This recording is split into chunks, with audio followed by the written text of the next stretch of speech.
Bangladesh telecommunications company limited BTCL এর fibre network বর্ধিতকরণ প্রকল্প চালিয়ে নিতে দুর্নীতি দমন কমিশনকে চিঠি দেওয়ার বিষয়টিকে ভুলভাবে ব্যাখ্যা করা হচ্ছে বলেছেন প্রধান উপদেষ্টা ডাক, টেলিযোগাযোগ ও তথ্য প্রযুক্তি বিষয়ক বিশেষ সহকারী ফয়েজ আহমদ তৈয়ব। এই মুহূর্তে দুদকের তদন্তের জন্য কাজ বন্ধ হলে প্রায় ৬০০ কোটি টাকা গচ্চা যাবে বলে জানান তিনি।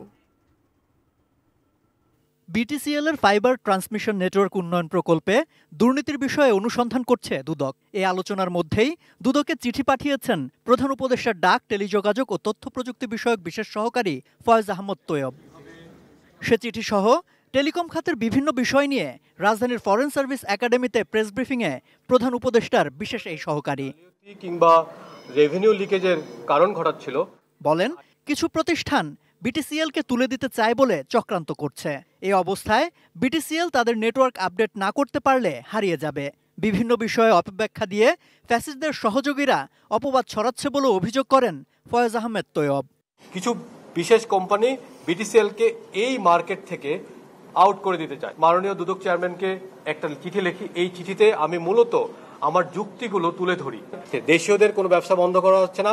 এই দেশীয়দের নাম করে একদল স্বৈরাচারের দোসর এবং মাফিয়া ব্যবসায়ী যারা সিন্ডিকেট তৈরি করছিল, যারা এই সিন্ডিকেট ভাঙতে চায় না এবং যারা এই সিন্ডিকেট ভেঙে নতুনদেরকে এই ব্যবসায় টেলিকম ব্যবসায় আসতে দিতে চায় না, তারা এই ধরনের অপতথ্য ছড়াচ্ছে বলে আমি মনে করি।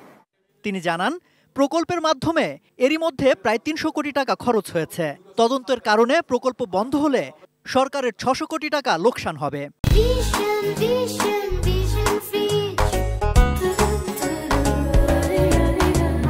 এই এলসিটা না করা হয় তাহলে দুটো ঘটনা ঘটবে। ৩০০ প্লাস ৩০০ ৬০০ কোটি টাকার গচ্ছা যাবে এবং একই সাথে বিটিসিএল তার যে ডিডব্লিউডিএম বাজারে, এই বাজারে দুর্বল হয়ে এখান থেকে মার্কেট আউট হয়ে যাওয়ার একটা সম্ভাবনা আছে।